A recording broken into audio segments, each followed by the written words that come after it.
Town Council, Tuesday, July the 3rd, 2018 at 2 p.m. in Council Chambers. So first we will have the adoption of some minutes, the annual general meeting minutes of June the 18th and the regular open minutes of June the 18th. Thank you. Councillor Rhodes, Councillor Youngberg, all in favor. Thank you. There's no business arising, no introduction of late items. Okay, thank you. Could we have the agenda adopted as printed? Thank you. Councillor King, Councillor Campbell, all in favor. Thank you. No delegations, water matters, correspondence. So we're on to bylaws first, and it's the council indemnity bylaw, and that would be Mr. Zackel. Thank you, Mayor McCordoff. So before council's council indemnity bylaw 1345. Council remuneration is established through council indemnity bylaw 1221. This new bylaw being brought forward for council's consideration due to changes to the 2017 federal budget. Bylaw 1345 received first 3 readings at the June 18th regular open meeting. The bylaw that was presented to council had the current remuneration amount rather than the amount that was referenced in the spreadsheets that was attached. For this bylaw to move forward with the corrections, third reading needs to be rescinded and reread for a third time. So what I had in the bylaw was the current mayor's salary of $27,821, and it should have been $30,148. Councillors 16,956, and it should have been 18,374, and water councillors of 4725, and it should have been 5120. So the bylaw 1345 has been amended to reflect those changes, and I'm recommending for council to rescind third reading and reread for a third time. Thank you. Councillor Campbell. Thank you, Mayor McCordoff. I'd like to move that we rescind the third reading and reread for a third time as amended. Councillor Rhodes is seconding that. All in favor? Thank you. Okay, thank you. The next is the Penticton Transit Service. Ms. Van Vienen. Thank you. At the May 22nd, 2018 regular open meeting, Council received a report from the Deputy Corporate Officer outlining a request from Barry & Smith Trucking to park the transit bus at the Public Works Yard. Council requested more information be obtained prior to permission being granted. Staff has contacted Barry & Smith Trucking, also known as Penticton Transit Service Ltd., and were advised that the term of the contract with BC Transit to provide bus services for the South Okanagan Transit Service is 8 years and 9 months. A rental fee was discussed, and a fee of $200 per month with a CPI adjustment each year would be acceptable. As a result of the discussions, an agreement between the town and Penticton Transit Service Ltd. has been drafted and is being presented for council consideration. The term is recommended at 4 years, 9 months, with a right of renewal for additional 4 years to finish off the term with BC Transit, but with renegotiation of the terms including the rental fee. The proposed agreement also requires $5 million liability insurance and puts responsibility on Penticton Transit Services for any damage or theft as a result of their use of the property. The town does pay a fee for transit services as a funding partner, and therefore it makes sense that an agreement with Penticton Transit Services Ltd. for parking of the buses be entered into. As for implications to the community, transit service for the community, organizationally monitoring of the contract budget, there will be revenue of $2,400 per year. Significant dates, Penticton Transit would like to start parking the bus immediately, and sustainability, ensuring the safety of the transit bus by being stored in a locked facility when not in use. Options, number 1, that the agreement with Penticton Transit Service Ltd. be approved and that the town signatories be authorized to sign. 2, that the agreement with Penticton Transit Service Ltd. be sent back to staff for further changes. Or 3, that the agreement with Penticton Transit Service Ltd. not be approved. Staff recommend option 1. Since the town is a funding partner for the South Okanagan Transit System, there is a benefit to the town in providing a safe location for the bus at a reasonable rate. Thank you very much for looking into this after the last meeting. Councillor Youngberg? Yes, thank you, Mayor McCordoff. I'd like to make the motion number 1, that the agreement with Penticton Transit Service Limited be approved and that the town's signatories be authorized to sign. Thank you. You're seconding that? Anyone else need to? All in favor? Thank you very much. Next is the contract award for the realignment of 89th Street and Kingfisher. Mr. Dinwiddie. Thank you, Madam Mayor. This project is the first phase in the replacement of the town's main sewage lift station. The main sewage lift station pumps 95% of all raw sewage in town to the treatment facility located in the golf course area. The main sewage lift station was constructed in 1978, and many of the structural and mechanical components of that station have reached or exceeded their service life. Also, an assessment undertaken by KWL Consultants in 2014 identified the main sewage lift station as being capacity deficient and recommended that the station be replaced. In an attempt to receive the best possible pricing for this project, it was decided to break the construction of the new main sewage lift station into two separate components. The first component consists of this proposed road alignment and site preparation, which should appeal to road and utility construction companies. The second component will be the construction of the actual main sewage lift station itself, which should be attractive to building construction firms. The second component of this project is scheduled to be tendered early in 2019.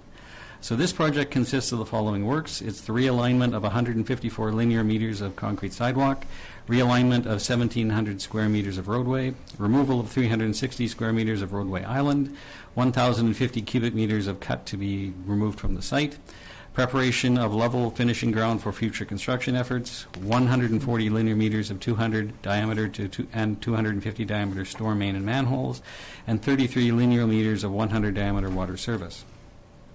The Operational Services Department received 2 bids for this project, both of which were below the approved budget for the project. H&M Excavating Limited submitted the lowest bid price, and this company performed excellent work earlier this spring with the installation of the new storm sewer on Main Street between 85th and Park Place. And True Consulting has provided a more detailed report if you'd like to look at it. The implications for the community are that the new main sewage lift station will ensure the efficient, safe transportation of most of the community's raw sewage to our treatment facility for the next 40 years. Organizationally, reduced maintenance cost for the Operational Services Department. Budget-wise, the bid submitted by H&M Excavating for this project is $49,943.07, or 14% below the $350,000 approved budget. Significant dates. In order for the successful contractor to begin work after the Labor Day holiday, it is recommended that Town Council award this contract as soon as possible. Sustainability. The redundancy and energy efficiency incorporated into the design of the new main sewage lift station will ensure minimum future environmental impacts. The options before Town Council are: Town Council award the contract for Kingfisher and 89th Street realignment to H&M Excavating Limited for $300,056.93, taxes included. Option number 2 is that Town Council award the contract for Kingfisher and 89th Street realignment to Mike Johnson Excavating Limited for $309,347.85, taxes included.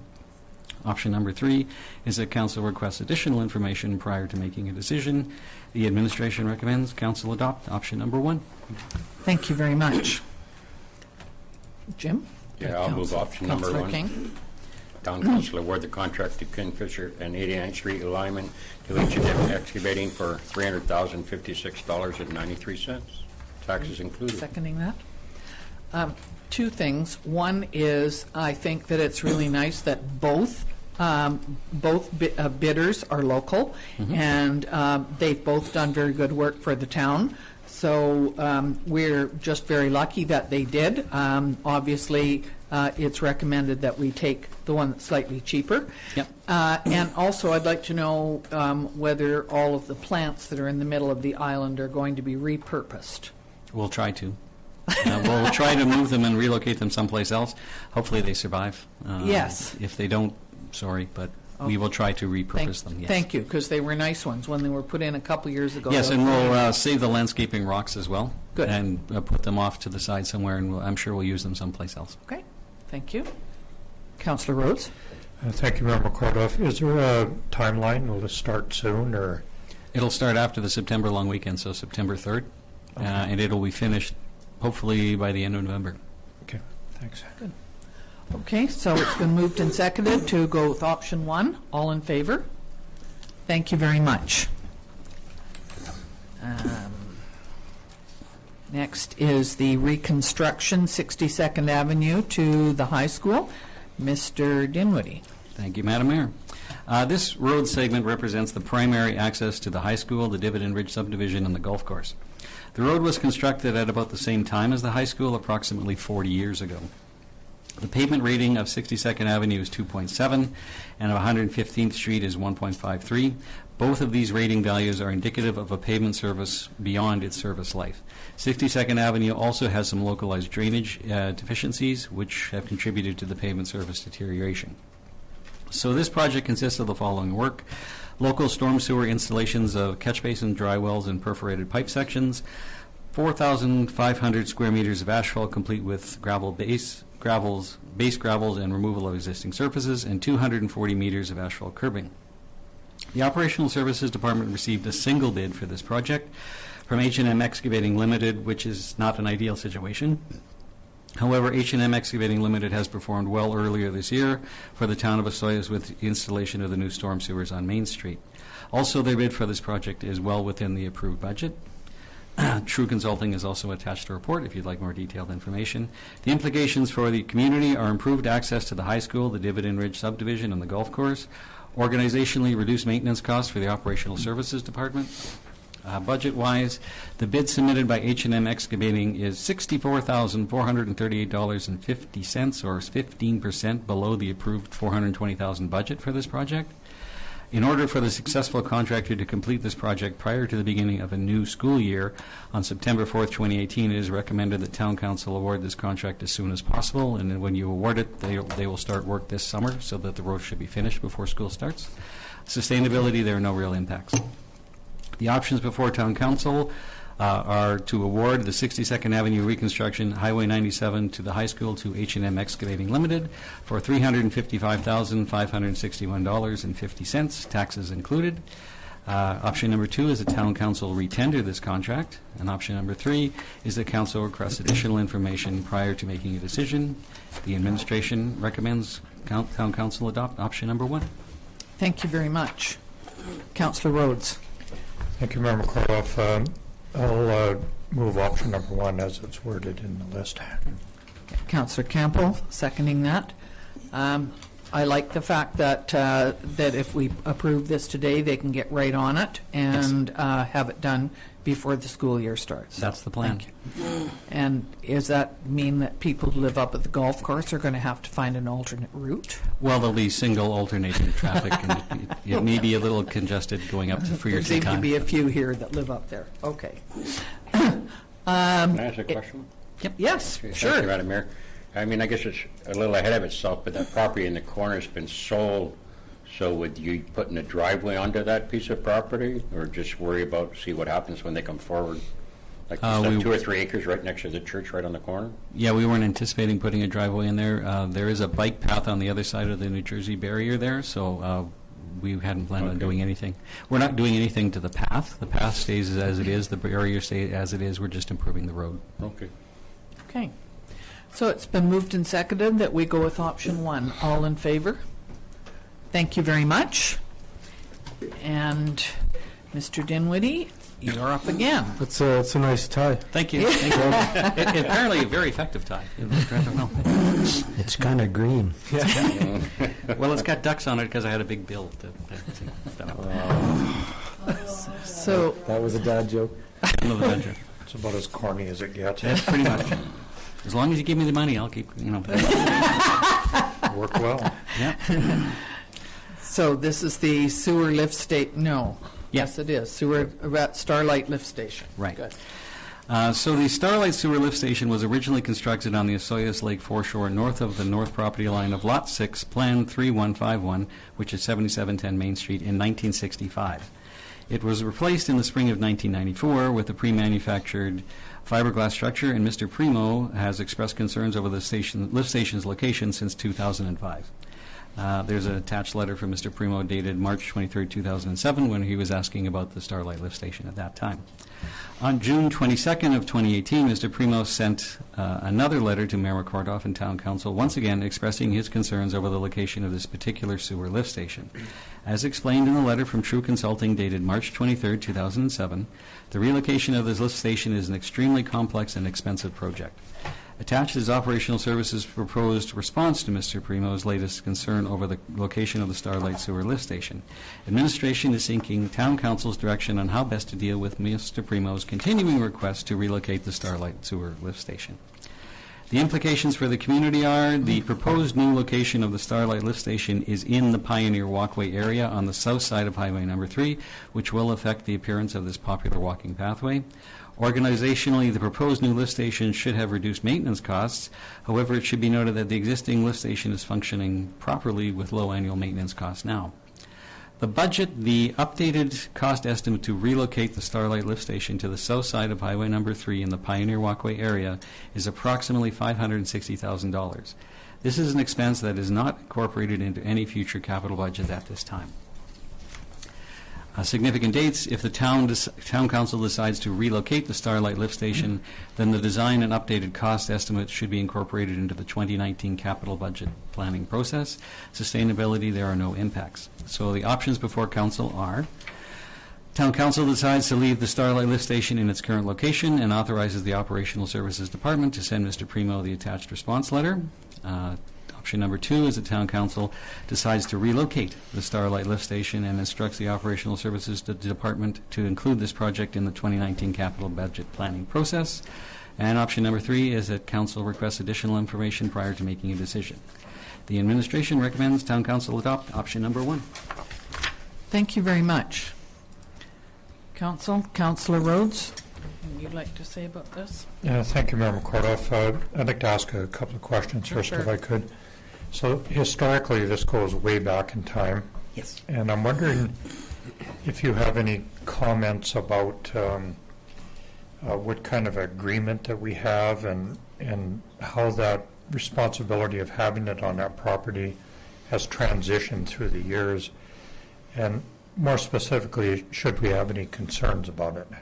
Well, we have an easement now that kind of starts at 0 at the highway, and then it kind of widens out as it goes towards the lake, if you will. It actually, a corner of the existing house is in our easement, our utility easement, so that we have access to, like when we service the station, we try to do it from the beach side, because that's where we have the bigger part of the easement. As for the history of I don't know, it's back in 1968, I don't know why they put it there, but they did. So we could assume correctly that the current property owner was aware of all of the historical stuff that was going on and that type of thing, and when he purchased the property, he would have been aware of the should have been. With Yeah. I can't see why he wouldn't have been, because it's been there longer than he has owned the property, although for a long time now he's been asking for it to be relocated.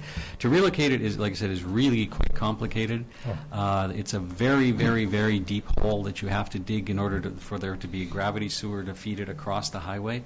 It's upwards of 30 feet down is what you have to dig, and because you're between the lakes, if you will, the water table is really, really high. You'd have to spend a lot of time dewatering and that sort of thing to punch it underneath the highway. It's really quite expensive.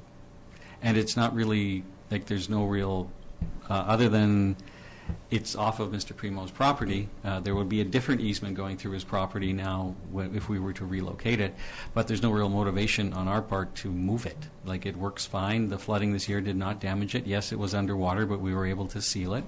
We have a suggested improvement to the lift station, which would make it even more waterproof in future flooding events.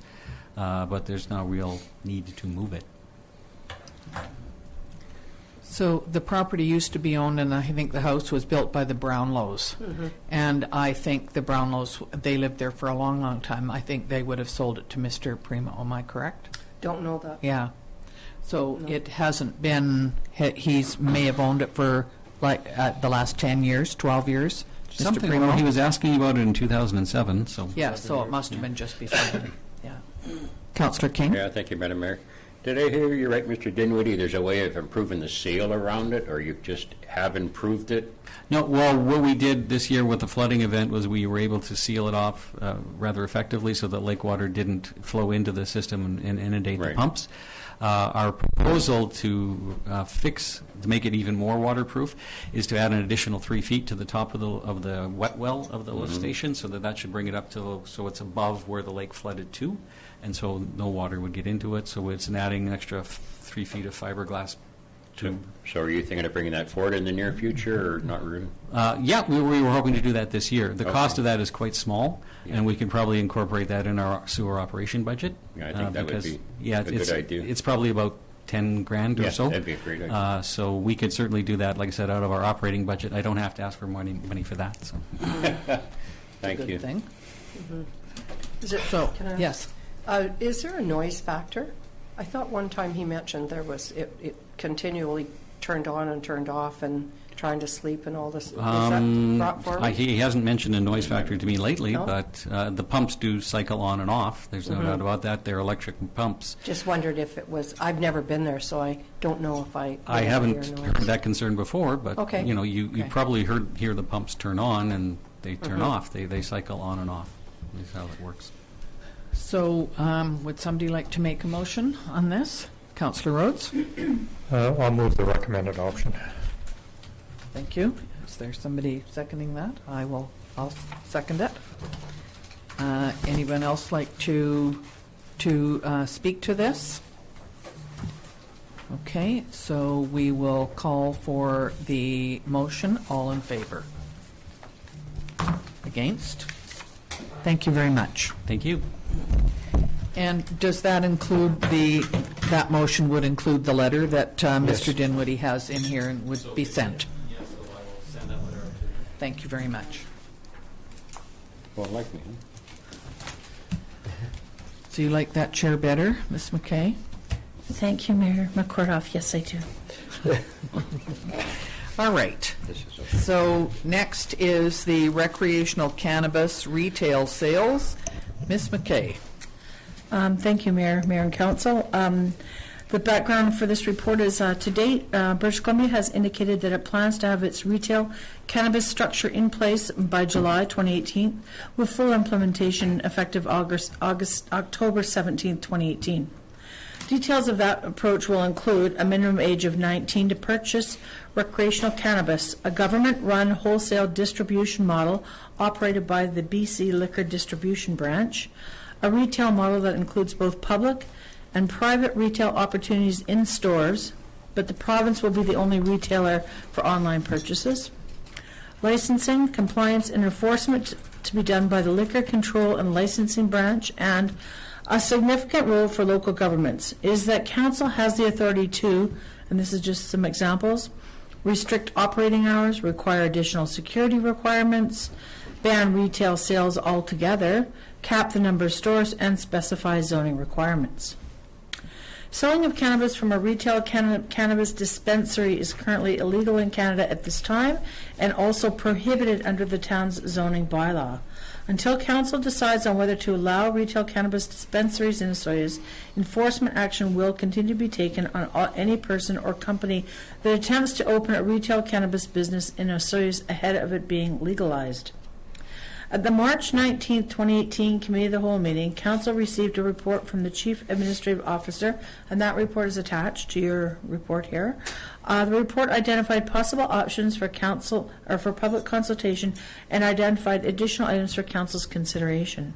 Council determined that sufficient public consultation had been taken at the federal level. Council also directed staff to move forward with the necessary bylaw amendments in order to address retailing of non-medical cannabis in the town. In order to know which bylaws will require amending, staff will need additional information and direction from Council. So the flowchart attached as Figure 1 to this report is provided to identify the steps at which a decision or direction from Council is required. So the chart's not exhaustive in nature. I'm not sure if Brianna wants to bring that up. Rather, it is provided to demonstrate that there are a number of decisions that would need to be made regarding the sale of recreational cannabis. Overview. Town staff will benefit from clear direction from Council in order to respond to the numerous inquiries regarding the possibility of establishing recreational cannabis retail stores in Osoyoos. Furthermore, direction and decision is needed from Council in order to implement new federal and provincial legislation. So as noted above and in the previous report from the CEO, there are a number of items for Council to discuss relative to the sale in the town of cannabis in the town. For ease of discussion, these have been grouped into the following general topic areas. The first being retail sales, and that's such items as whether in government stores, private stores, online sales, or limiting the number of stores, or prohibiting the sale of recreational cannabis altogether. Store locations, that is to say whether they're in town center, what proximity to other uses, they be on the fringes of downtown, in standalone buildings. And then, of course, the hours of sale, shall they align with liquor store or other hours, for example.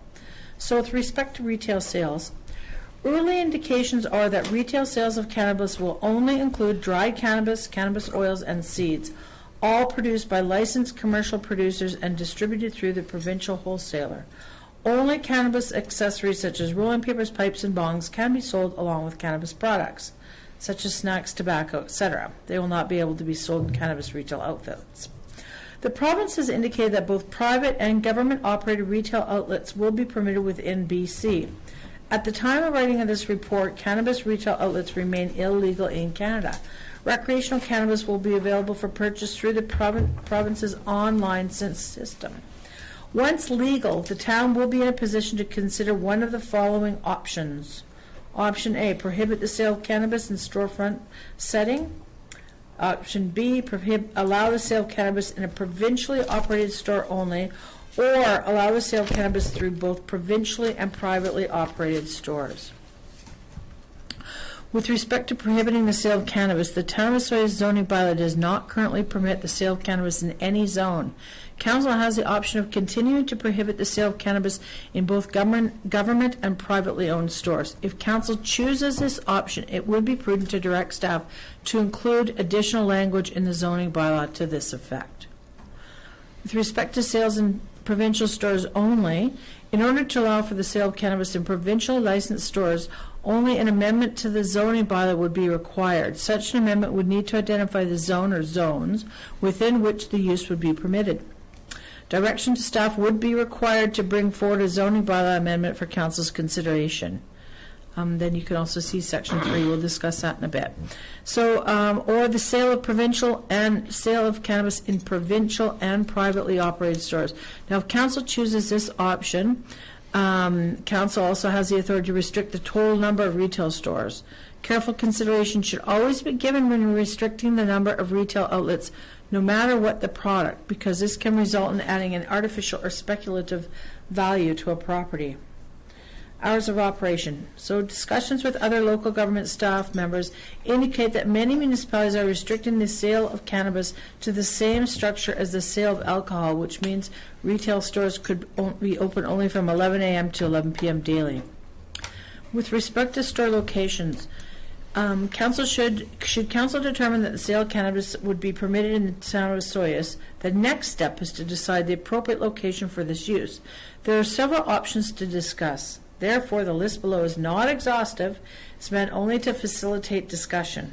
Cannabis sale locations to consider include the sale of cannabis in the C1 or the downtown commercial zone, restricting the sale of cannabis to locations not fronting on Main Street, permit the sale of cannabis and cannabis-related products in standalone buildings, and restricting the distance from schools and parks. So this is just a sampling of some things that Council may want to consider.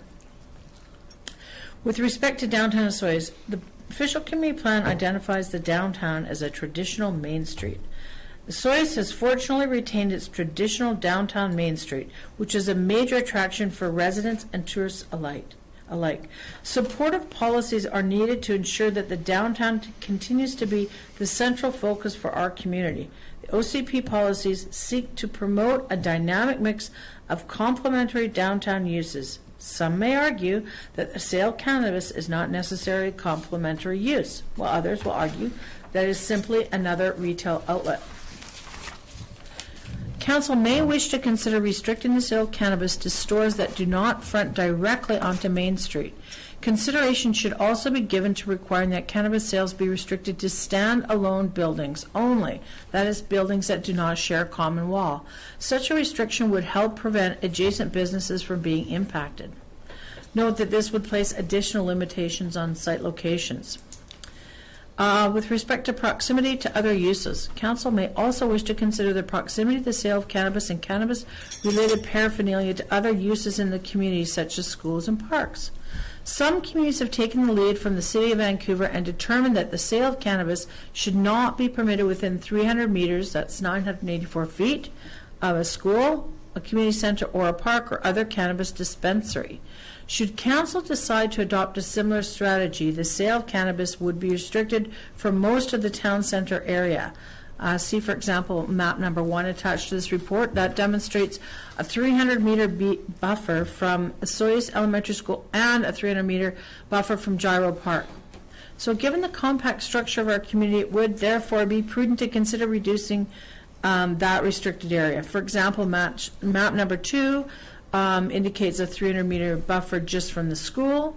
And then I go on to provide some other maps for council's discussion purposes, including buffers of 100 meters and then a 50-meter from just from the elementary school. And then map 5 illustrates a 100-meter buffer from both the elementary school and the Gyro Park. So it's interesting, if the same concept of providing a buffer area was applied to parks, much of our community would actually fall within an exempt area. I actually started to do that mapping exercise on the OCP and pretty much. So site-specific zoning for provincial, and for privately operated stores.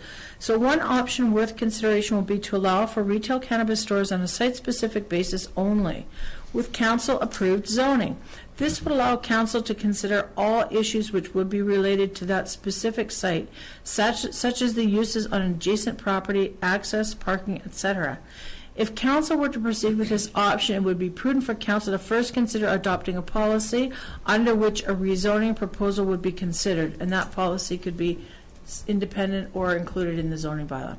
So regulation of distribution. Province has confirmed that it will be the sole distributor of recreational cannabis. But there's no indication to date that the Osoyoos or area will be considered for a distribution center. The town could certainly consider that once it was proposed. With respect to business licensing and bylaw implication, building bylaw implications of the Cannabis Act, government-operated retail stores will be required to submit proof that their staff have completed applicable provincial employee training certification. Additional safety requirements may be required once a review of provincially legislated safety requirements has been completed in conjunction with the RCMP, and once the provincial requirements are known. In addition, the town may choose to adjust the business license fee for retail outlets. There's additional information on a couple of websites, and I provide links to those. So for the public's interest, you can get those off of our website as well, those links. Implications with respect to the community. The sale of recreational cannabis has the potential to impact many members of our community. Organizational. In order to allow the sale of recreational cannabis in Osoyoos, amendments to the zoning bylaw and the business license bylaw are necessary. Staff have been spending considerable time answering questions related to the position that council is in, council is going to take in regards to the sale of cannabis in our community. No implication to the budget at this time. Significant dates, of course, the federal government has stated that the new federal regime will come into effect on October 17th. Good planning processes that are proactive help contribute to the long-term sustainability of our community. So now I would provide a number of options for council's consideration. Following options have been provided in order to demonstrate the complexity of the question of recreational cannabis sales in the community. Council may wish to amend or combine options to achieve the desired results. Note that none of the following options provide for consideration of locating retail sales in standalone buildings as discussed in this report, so you may want to add that to any combination of options. Option number 1, direct staff to bring forward for council's consideration review draft policy on the conditions under which council would consider site-specific zoning to allow for a recreational cannabis retail outlet. Option 2, continue to prohibit the sale of recreational cannabis in the town of Osoyoos until the federal and provincial government agencies have finalized all policies related to the sale of recreational cannabis and the distribution of taxes collected through the sale of cannabis. Option number 3, limit the sale of recreational cannabis to provincially operated stores only throughout the community. Actually, a provincial store. I wouldn't think they'd have more than one. And direct staff to bring forward a subsequent report. Option 4, allow the sale of recreational cannabis by both provincially operated and private stores throughout the community. And direct staff to bring forward the necessary amending bylaws. Option 5, limit the sale of recreational cannabis to a provincially operated store only, but not within a specified distance of a school or a park.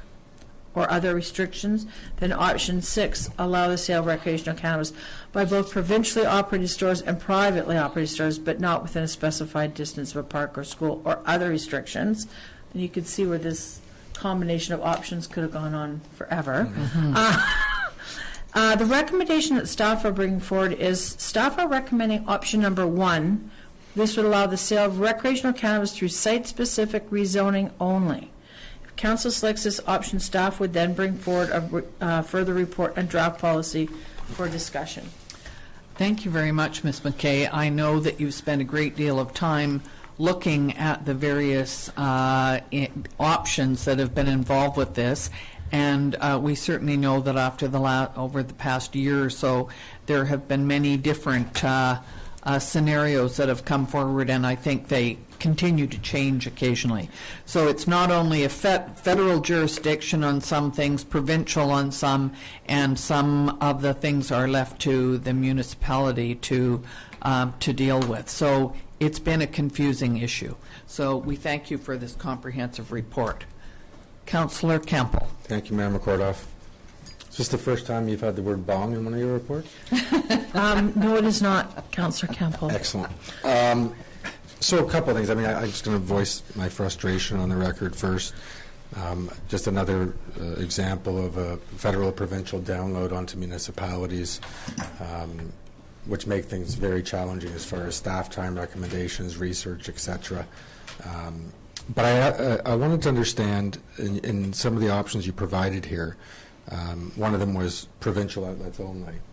The other one was provincial and private. Could we not have the option of private only without provincial? I guess you could. And to tell you the truth, I never really thought of that. That's something I'd like to see. I see this industry as creating opportunities for people within our community or people that want to come to our community to start new businesses. So I'm not very keen on having the government come in and open business in our community. But there's a lot of complexities to this whole issue, and you know, I certainly want to ensure that this town is open for business when it comes to cannabis and creates opportunities. At the same time, being sensitive to issues of where you can consume, proximity to schools. The proximity to parks is the one I find a bit challenging. Proximity to daycares and schools to me is a bit of a no-brainer, but when we look at Gyro and the amount of parks we have in the community, and we have liquor stores within spitting distance from those parks, you know, and so I'm not sure, and I understand that it's solely to our discretion to come up with how we're going to deal with this as far as public consumption and locations, but I just wanted to say that my feeling is that this should be we should be looking to private only and treat this as a new business coming to town, not overcomplicate it, and yeah. Does that preclude site-specific zoning? No, that could be part of it? It could be part of it, yeah. Just wondering whether that... Councillor Rhodes. Thank you, Mayor McCordoff. Well, I'd like to express my thanks to Gina for bringing this forward. Very complex and time-consuming thing. And I'd like to transition right into express my contempt for both federal and provincial downloading. I know that was said by Councillor Campbell, and I've said it many times before, and I will continue to say it as long as it goes on. This is just not fair, it's not reasonable, and it's not cost-effective for small communities like ours. But I'd like to maybe just, and you could have had 6,000 options on there instead of 6, and we'll probably get around to dealing with all of them at one point or another. The standalone concept that you have brought forward in this troubles me a little bit, particularly when you bring up the common wall between buildings. If we were to stick with that, Main Street would be a no-brainer right off the bat, because every building on Main Street has a common wall with another one.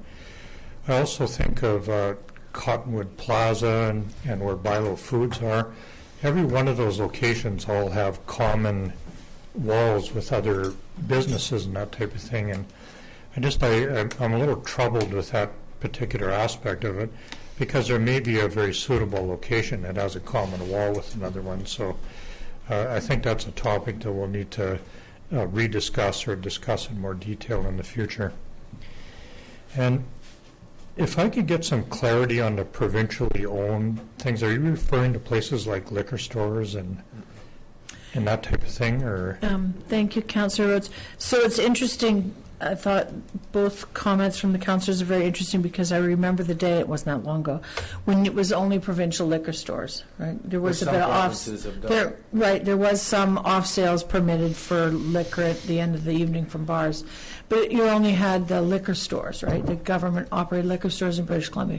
So what the province is suggesting is it would fall into that same category. So I would think that perhaps even over time that would dissolve itself into the situation we have now with liquor stores. So the province has not given us any indication of which communities would be selected for provincial stores at this point.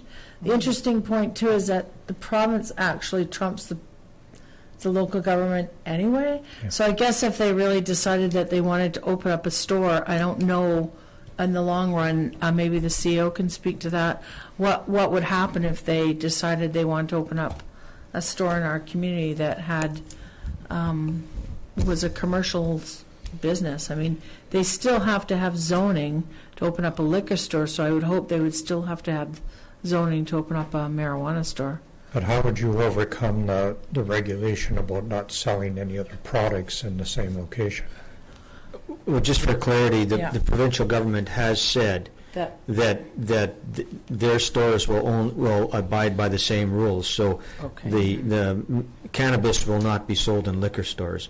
Okay. There'll be standalone stores. But as our director of planning has stated, there's been nothing else said about where they plan to operate or how they plan to operate, and even if they plan to pay any business licenses. Right. Because right now the liquor stores don't pay any business licenses, and certainly part of the discussion in and around the whole licensing of cannabis stores is the social impacts potentially, and the ability of business licensing to cover off some of the costs associated with the policing and bylaw enforcement and opportunities that local government don't currently have with liquor, but at the same time probably have the opportunity with the cannabis.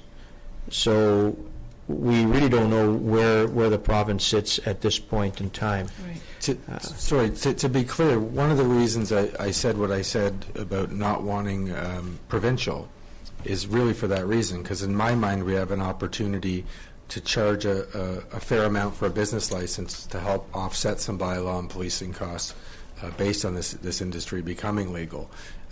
And by having provincial stores in here, it would appear to me that we wouldn't be able to do that. But back to the question Ms. McKay asked, if the province decided they wanted to open a liquor store here, do we have any say? Do we have a say whether they can or not? I think we would, because all indications are that the province said the local government is taking the lead, and they have the ability to decide how many, if it's going to happen, and if you don't want one, they probably maybe not put one in. But again, I can't state that for sure. One of the things that we have to be cautious about, and my sense is that the difference between wages in a private liquor store and a private the public liquor store and the private liquor store are probably very much different. They're union wages. They're better paying jobs in private sector liquor stores than there are in public sector liquor stores. So that, to me, is one of the considerations, whether or not you would allow or you would want a government liquor cannabis store in your community. We also don't know, although we've written letters, and many communities have, asking for a share of the taxes, and we have had no response on that, so we have no idea whether the province is going to provide us with a share of that. So that complicates things, too. Sorry, Ms. McKay, and then Councillor Just King. very, sorry, Mayor McCordoff, just very briefly that the province has stated that in order to get a license from the province to have a retail outlet, you have to have approval from and support from the local government. Okay. And that compliance is required by both private and the public stores. Okay, good. Okay, That's good. what they've stated Good. now. Councillor King. Thank you, Madam Mayor. Can you just bring up figure 1? I think this simplifies a lot of the conversation that was mentioned, the process we as council have to go through and answer these questions. But I guess I was just relating to your C1 on that one row at the bottom. That's not set in stone or anything as a yes or no. That could be a different zone besides C1? No, they're all question marks Yeah, beside okay, yes yeah, or no. yeah.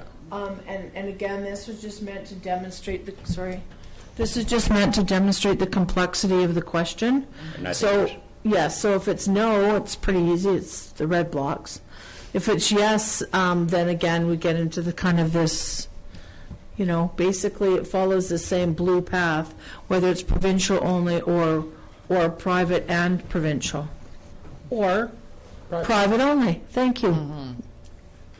Right, I just wanted to show to the public the process that has to go through and different questions that have to be answered. Yeah. Yes. If I would, I think that in terms of moving to a legislative foundation, the first question that has to be answered through resolution is council going to allow the retail sale of cannabis in the community? And if we, because that's an option that's available to councils to not to allow it. So that's the first question to be answered by resolution. Okay. Are you making a Yeah, so resolution? I'd like to move that recreational cannabis sales be allowed in the town of Osoyoos. You're seconding that?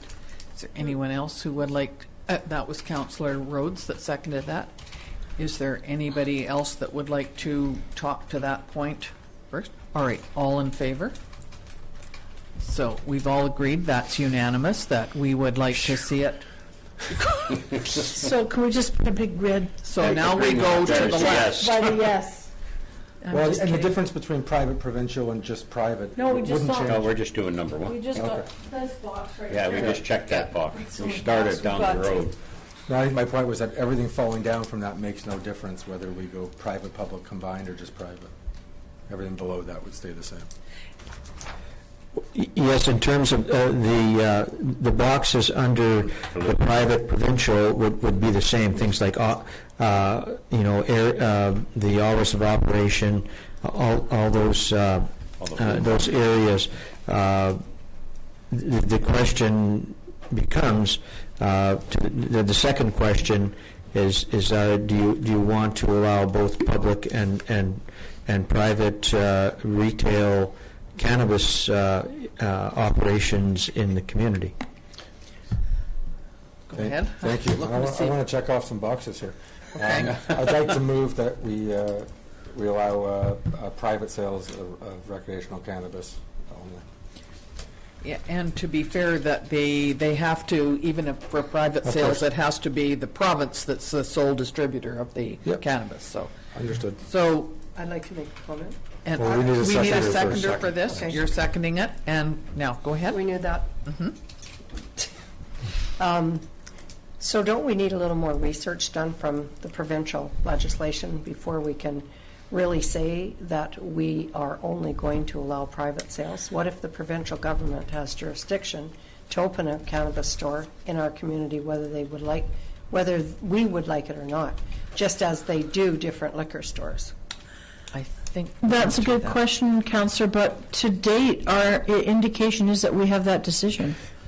I guess part of it is that if council votes in favor of this particular motion, it would be providing direction to the administration to further research council's ability to put that restriction on retailers.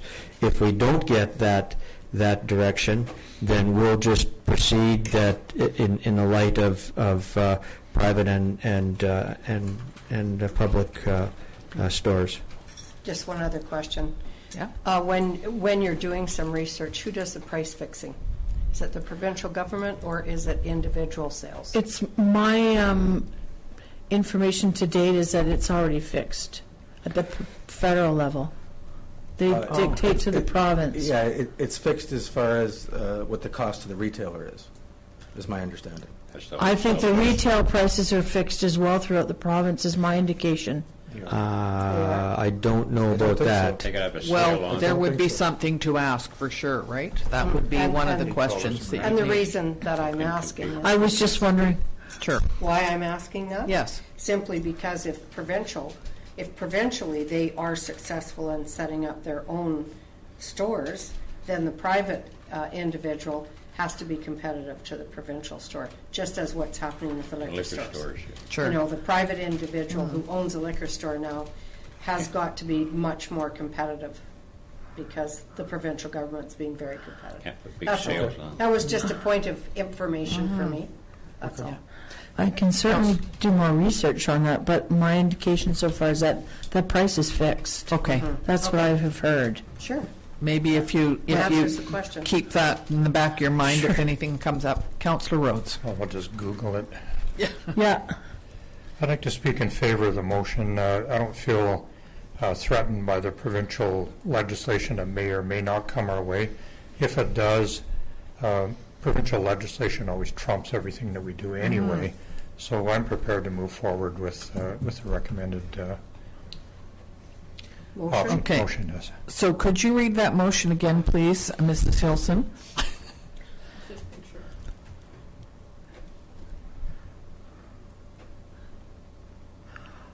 That council only allows the sale of cannabis through private stores and prohibits provincial stores. Well, I don't know whether we can prohibit. Can we use that word? Well, Right Okay. now we can- that's Okay. that's Try it. the word, you know. Okay. All right, then that's been moved and seconded. Motion? I made the motion. Yeah. Yeah. Was that the motion? Yeah. And are you okay with that, I am. both of you? Yep. Okay. All in favor? 2 boxes straight up. All right. Okay. One question. Yes. Does private sales eliminate franchises such as the Green Tree? No. So a Green Tree is considered a private organization? A franchise is considered a private, Okay, correct? just clarify. That's correct. Sorry, I shouldn't have jumped in and answered that. No, that's correct. Okay. Yeah, Councillor Rhodes.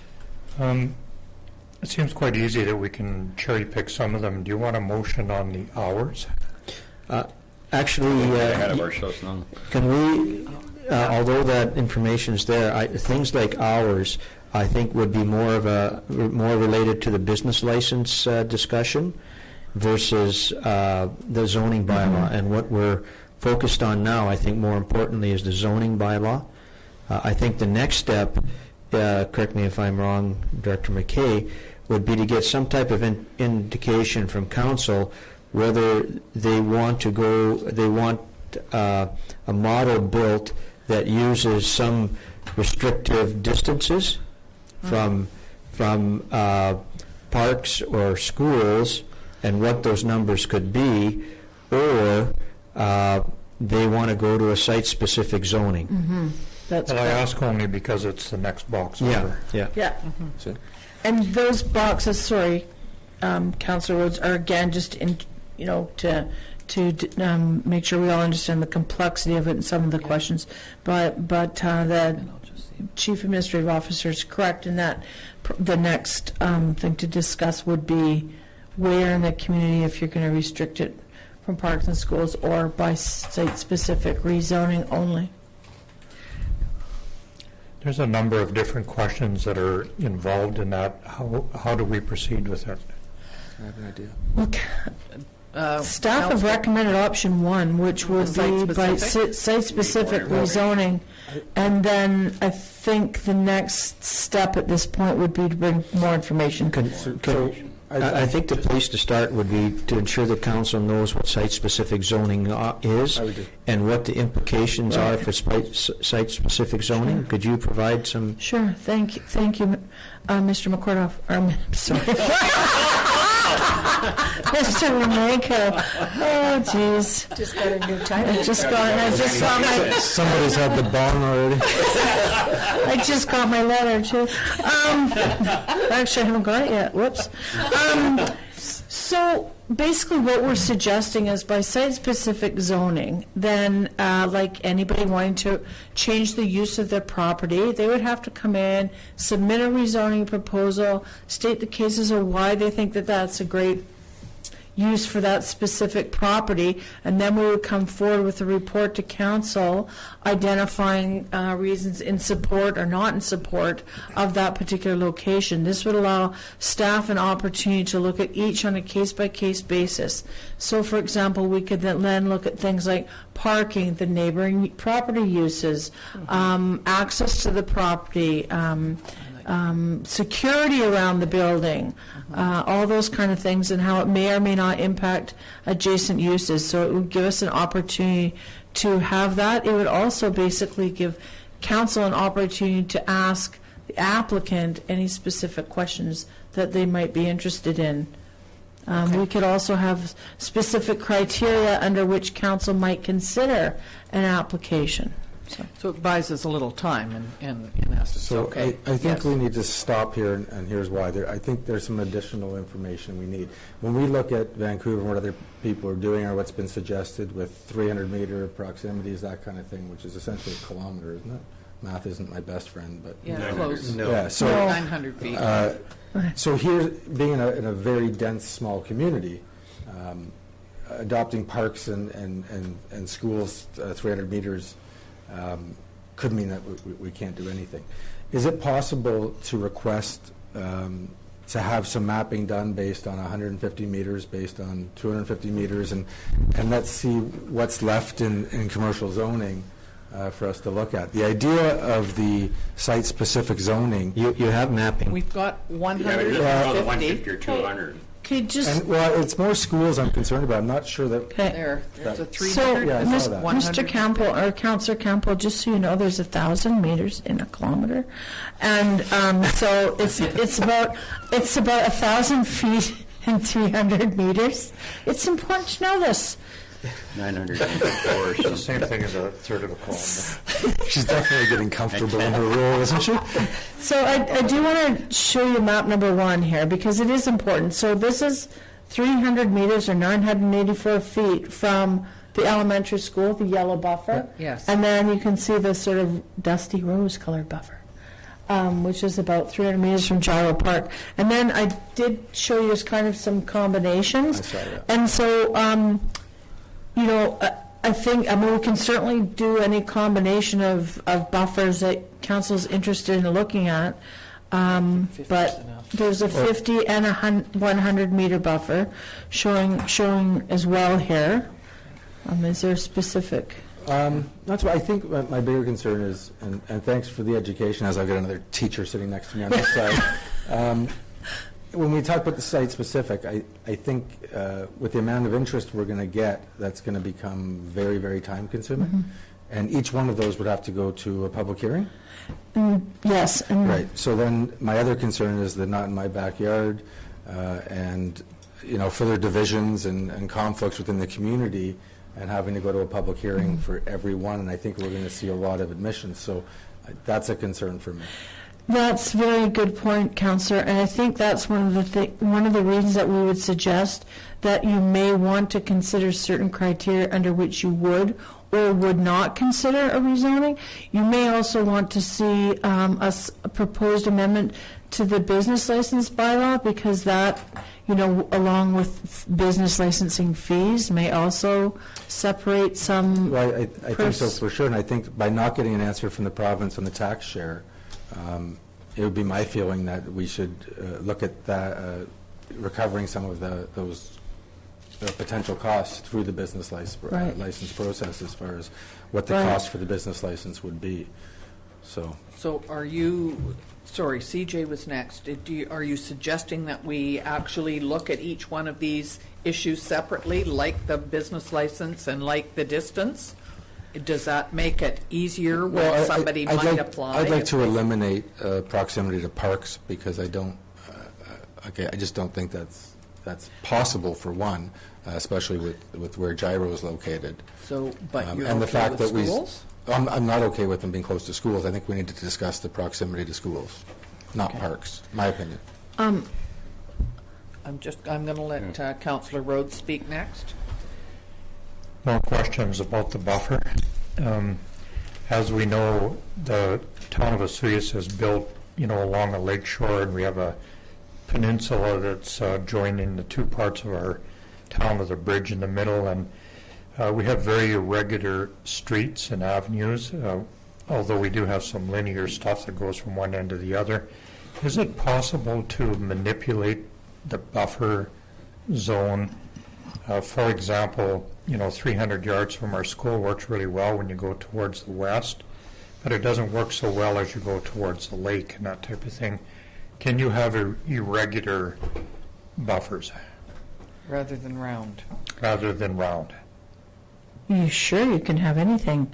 I would think It that... might be an easy question for you, but it's something that I was wondering about quite a bit. I was not sure how that worked. You could certainly do that. I think if you look at map number 3 on page 10 of 12 of this report, you'll see the effect of having a 100-meter buffer, for example, and that restricts it from proximity to the school, to Sonora Center, and sort of the residential uses immediately adjacent, but it still would permit it within the C1 zoning of the town.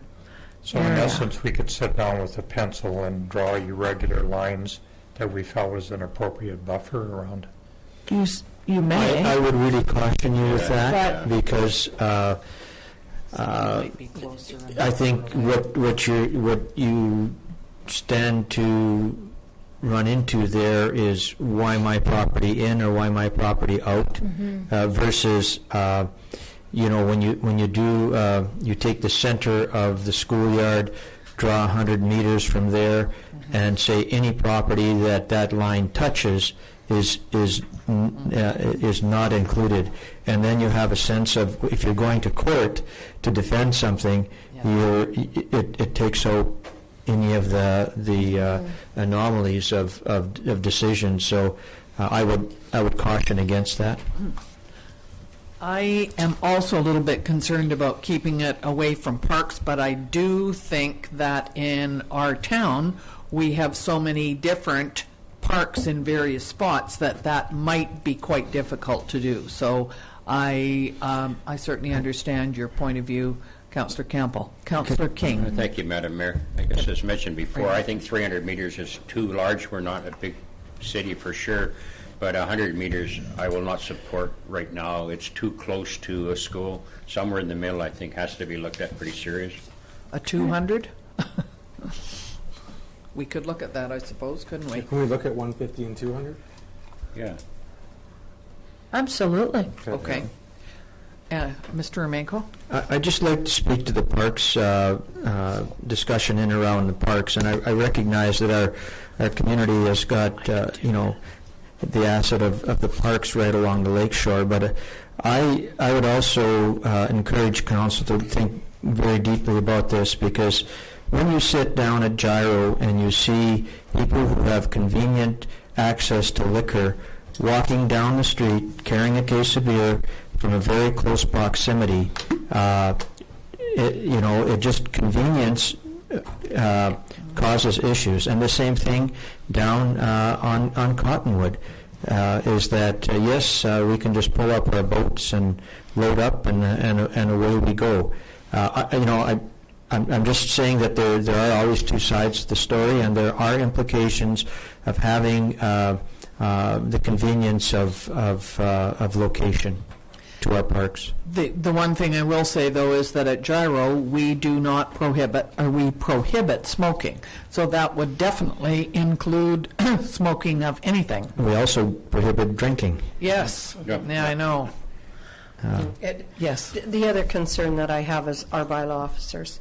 You know, we have to make sure that I think we consider their position when we're outlining restrictions and possibly allowing certain things that overlap other regulations, such as smoking and alcohol.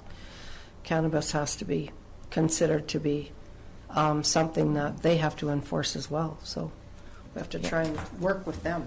For sure, but what we need to do is make their job Easier. and quite defined. You're right, not And- make it and- nebulous.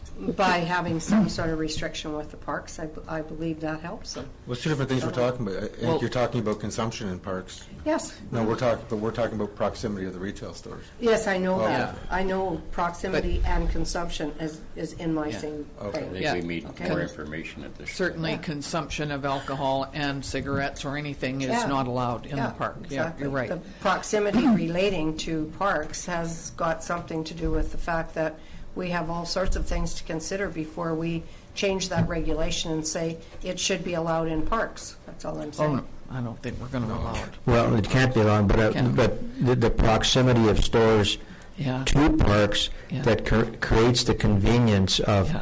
of You're right. of access that will then spur potential use, which, you know, really realistically occurs now in our in our parks with liquor.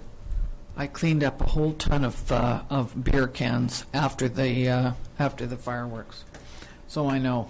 Councillor Rhodes. Same thing will happen. Thank you, Member Kukoff. Well, respectfully, I'd like to add another side to that, those comments. Because you go to a liquor store and buy a case of beer, or you go somewhere and buy a package of cigarettes, does not mean that you're going to consume them immediately upon walking out of the door. We have to have a convenience factor for a product that will become legal in our country that is not even in the same hemisphere as smoking cigarettes and drinking alcohol. I mean, let's try to move forward with this with a convenience factor in mind as well. Yes, having liquor stores close to our beaches and you know, places where you can drink and that. I don't see very many people arguing with that. That's a pretty neat thing that goes on in our community, and to separate cannabis retail out of that factor troubles me a little bit as well.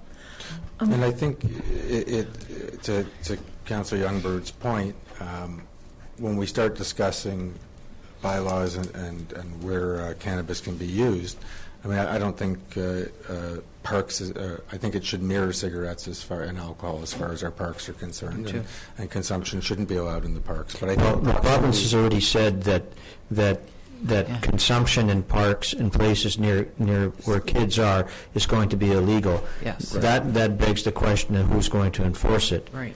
That's my point with the business license fees. As far as helping, you know, if we need additional bylaw, if we need to deal a little more with RCMP and training, whatever the case is, I think since the province hasn't said they're willing to share the taxes yet, that's our avenue to to raise some of those funds. But I mean, I certainly don't think proximity to parks should even be a factor. It's not with anything else we look at.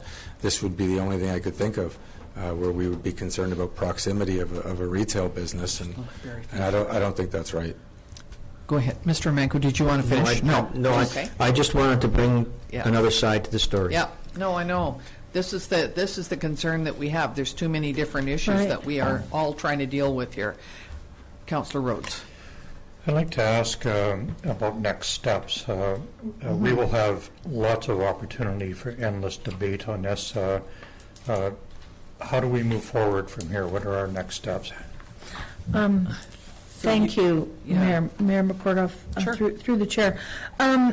So if council wishes, we could bring forward additional information on potential next steps. That can include criteria under which council might want to consider a rezoning proposal if you wanted to if you're geared towards the site-specific rezonings. For example, you may want to have some criteria that you would, and then you could look at those different things such as standalone versus any site. distance, 150, 200. I can bring forward additional maps. Again, one other thing that you might want to consider, which I could also speak to in the report, is an application processing fee specifically for rezonings that are for this use. So in other words, we could have a different fee for a rezoning proposal for this use. It's just a minor amendment to the procedures bylaw. That's, there's different options for council to consider. Mr. Kay, are you aware, currently with licensed establishments and liquor stores, is there the same sort of stipulation on proximity to schools? The provincial government regulates the distance of liquor stores from other uses, so and also from each other. But for anything specific to schools? Not that I'm aware of. No. Thank you. No, I believe there's not actually. So what you have recommended here is that we go with a site-specific, and that you would then bring back maps that would show 150, 200, so we could have a look at that, and that you would bring this back for the next meeting on the 16th. Am I correct? I could do that. So my only concern is that if we don't do it by then, we then have a month before we meet again. The reason that I'm sorry, Mayor McCarthy, the reason I'm suggesting this is then for the next month or so, or when we bring forward another report, we would be able to say to potential people coming to see us, it looks like this is the direction we're going in. However, there's a lot of other decisions for council to make. Yeah. And yes, we could bring forward other issues for council to consider. Is that part of what you were asking about next steps? Yes. Yeah. Okay, did you want to say something more? Go ahead. Go ahead. No, go ahead. Thank you, Member Kordoff. Additionally, I think it would be important to, if there's inquiries about the business license fee, that maybe the response could be that there are substantial costs attached to this process, and We would like to see that, for sure, higher than. because as you mentioned earlier, you're getting a lot of inquiries, but as a councillor in this town, many inquiries on a daily basis about it, and that's the way I've been deflecting that fee question, because we don't know what it's going to be, but there will be a fee attached to covering the costs that we will incur from it as well. Absolutely. I was just going to suggest that a more thorough report would be able to be provided by the August meeting than the July meeting. Okay. If you wanted us to research business license fees and other issues. But I turn to the CO. Sure. CO, speak first. Well, again, the whole area of zoning, I think, is separate from business license fees, because people are asking all those questions, but in terms of location of where you're going to allow this is I think for many people is more important than what's it going to cost us down the road. So we can take a look at what our schedules are, and I'm just trying to conceptualize how this can be presented to council so that we can get some decisions. So, for example, we have basically two different methodologies of approaching this. We have site-specific zoning, and we have zoning. Correct. Okay, so that's we would have to set up a chart with site-specific zoning and zoning. Because they have some different process indications. One, certainly with the site-specific zoning, the major impact is that you have a public hearing every time. It also requires that council, we would suggest that council create criteria so that when a person does come to council and say, well, can I don't want to waste a whole lot of money here, do you think that they would look at this location? At least we have something to start with. I get it. And so that site-specific zoning criteria is very important. On the zoning side, some indications would really help us at the front end as well. Do does council want these businesses on Main Street? We had a discussion in around common walls. That will at least help us to set some of the options that are in front of council. We might be able to just, I guess, develop some type of system of check boxes here as we go down the list, and vote on those, because that's the way we'd have to create the zoning. Right. And I know I was just reading this morning out of Penticton where the administration in Penticton brought forth a recommendation, but it was based on what the public said through their public consultation.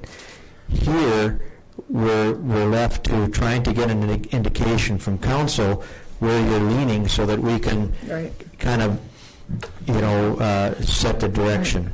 So which questions do you need answered today in order for us to move on? Okay, if you wanted to go, first off, site-specific or not site-specific? So Which commercial zones would you allow it in? All commercial zones? How far from a school? All those questions we just So discussed, those have to be basically. ticked off. So I'll start off that I don't think we should do site-specific. I think the cost and time alone, and I think if we agree and establish proximity and what areas we're looking at, that should be fine, and I think that's fair.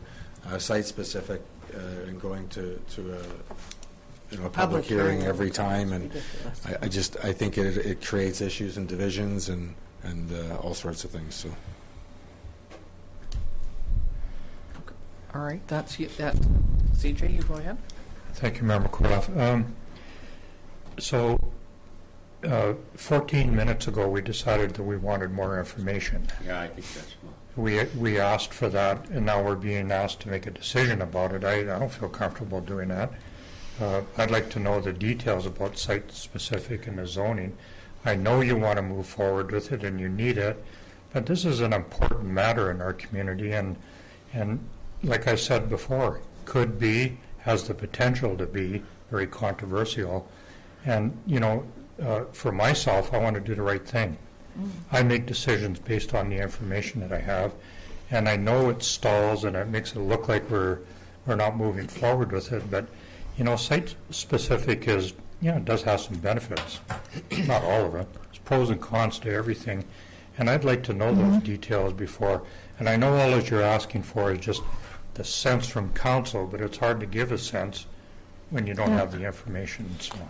Okay, can I just see clarity of what information council wants, so we can bring that information back to council for the next meeting to assist in the decision-making process? Personally, I'd like to see the smaller circles that will decide which commercials it can go in, whether it's all C1 or C2.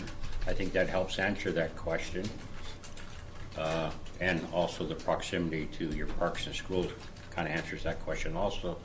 The other part I can see taking out standalone buildings. I don't reflect any building in the town that's standalone, so I don't think you can really discuss the standalone building from my perspective anyhow.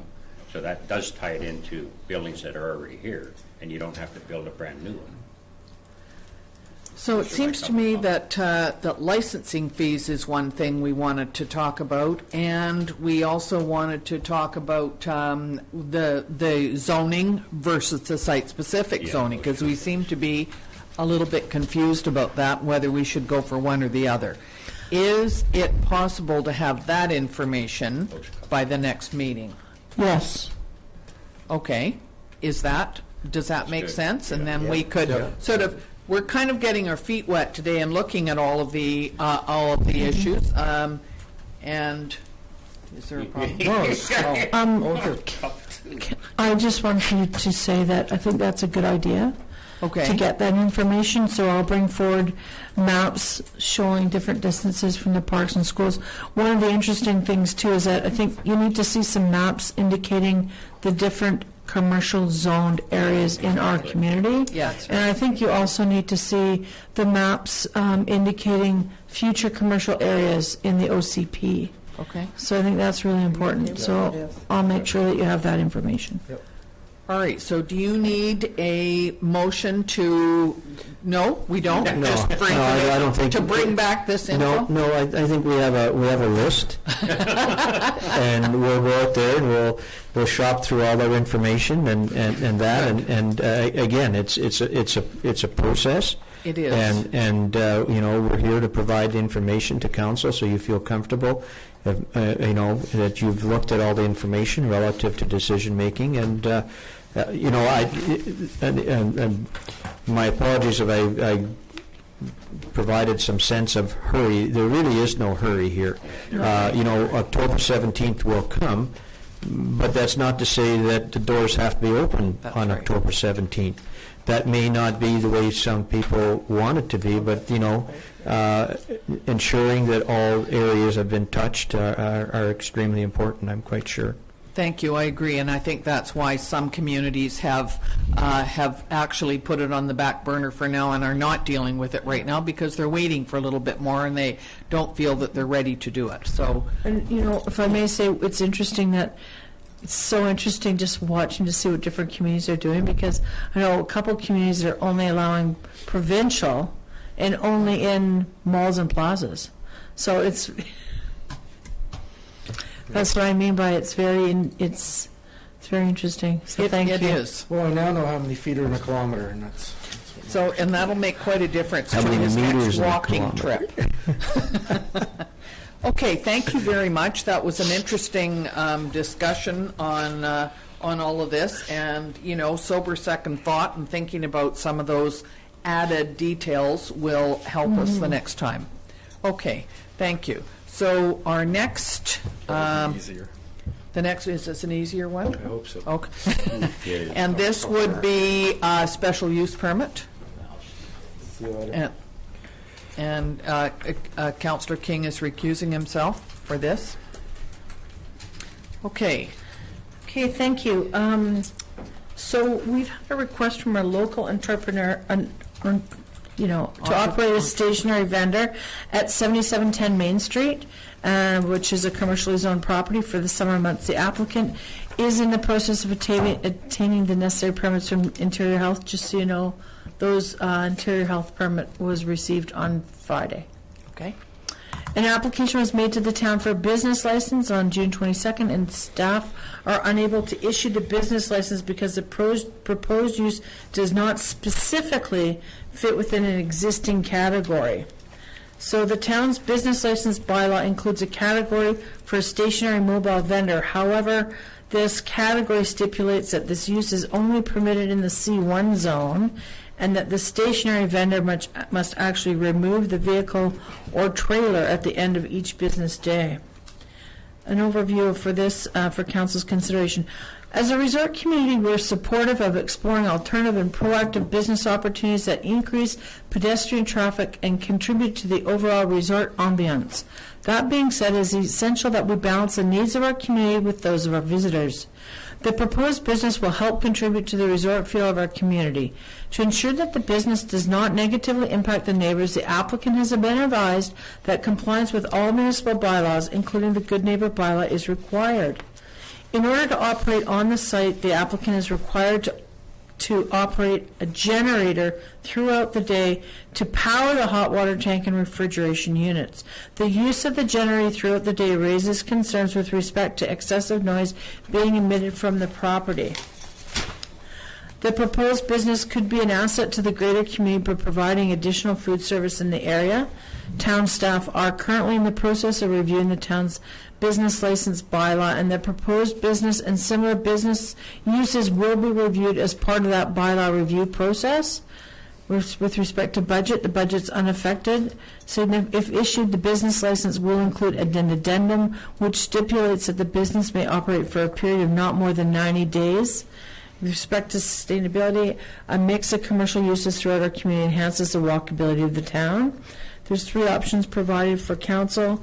The first is that council issues a special use permit and directs staff to issue a business license for Cindy's Snack Shack, subject to the applicant receiving the necessary approval for Interior Health, and that the business license be valid for a period of not more than 90 days, and that option 2, that council directs staff to issue a business license permit and that be valid for not more, that Oh, I'm sorry, there's two of the same. Council denies issuance as a special use permit. Well, that was a report written in a hurry. Recommendation, staff recommends option number 1. Council consider issuance of a special use permit and direct staff to issue the business license for a period not more than 90 days. Just so you know that I did have a good discussion with the proponent about adherence to the town's good neighbor bylaw, and that if we did receive if council chose to issue the permit, then compliance with that bylaw's requirement, and if there was any complaints received, we would then revoke the business license if council goes that direction. And that they can hook up to power in the evening, like overnight, to power their refrigeration and freezer units, but just not during the day. There's not enough power with the other uses on the property. Okay, thank you very much. Councillor Campbell will go through everybody. Sure. I'm going to move option number 1. Okay. And you're seconding that? And were you were okay? So Yep, I you was want just to going to speak? second it. Okay, so you want to that's all speak to it? Mhm. Go ahead. And I'll speak to it as well. Okay. Thank you, Member Kordoff. So I'm really in favor of this. I've always been very supportive of mobile vendors and this type of thing in our community. I do have a couple of concerns about the stationary, if that's the correct word. Doesn't appear to me to be a stationary thing. It appeared there suddenly. And this makes me sound terrible, but that business is open and functioning and selling goods as we sit here, and has been for several days. And I'm wondering if we should have concerns about that. Has the health regulations, has that been? They've been approved through health. Okay. Yes.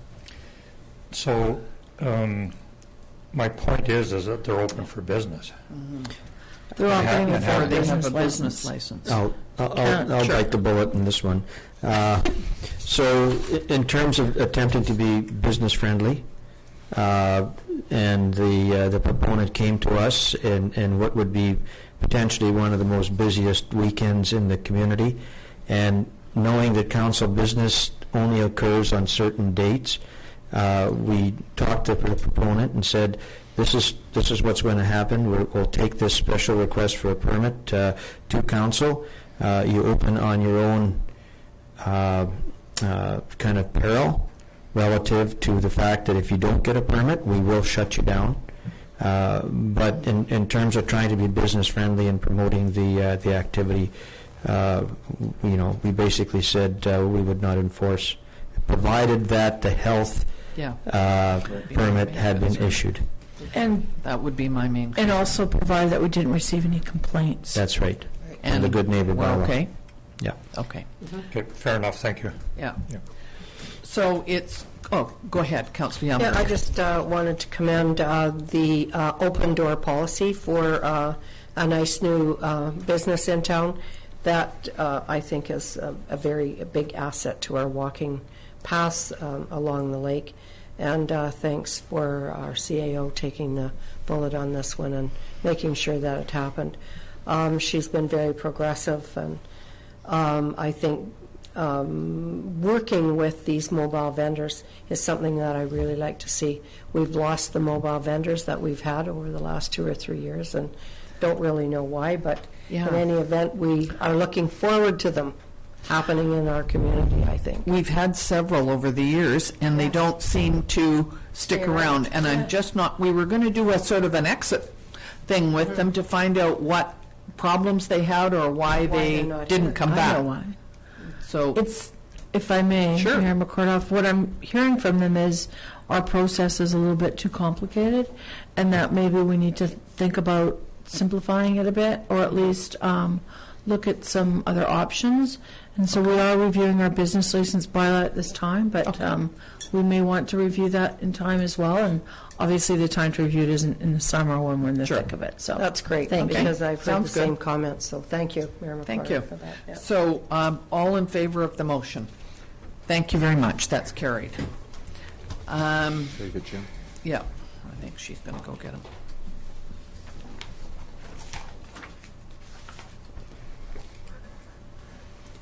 Let's wait for Councillor King to come back.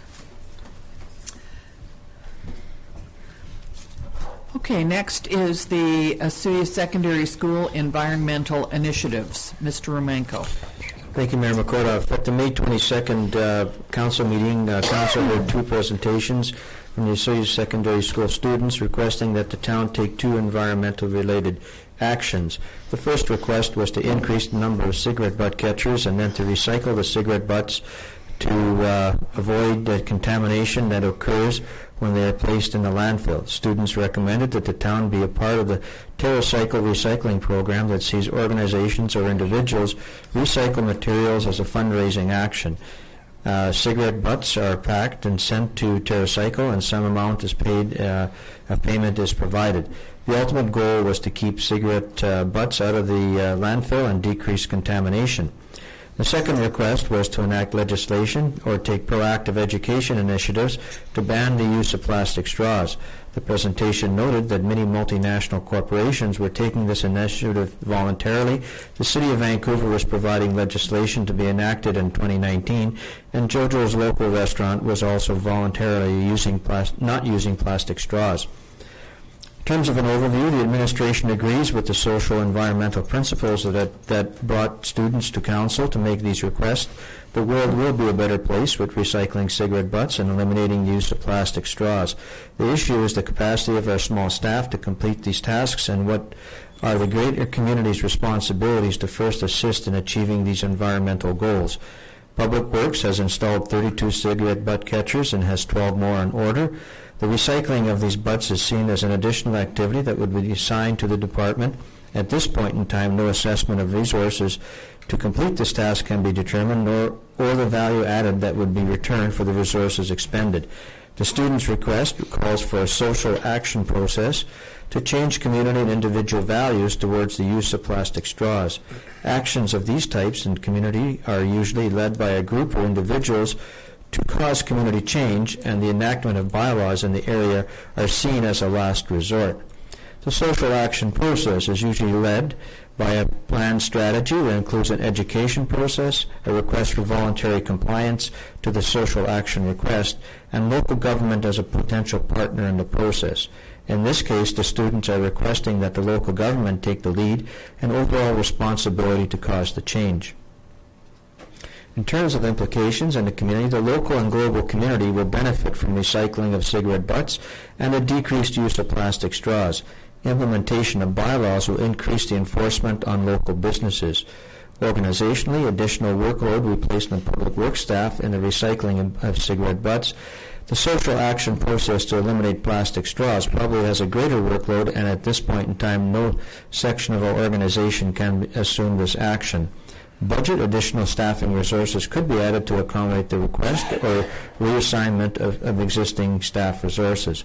No specific date for action was provided. In terms of options, there's three options presented to Council. One, Council provides direction to determine the costs of one or both of these actions and provides additional direction that this information be taken to the 2019 business plan discussion.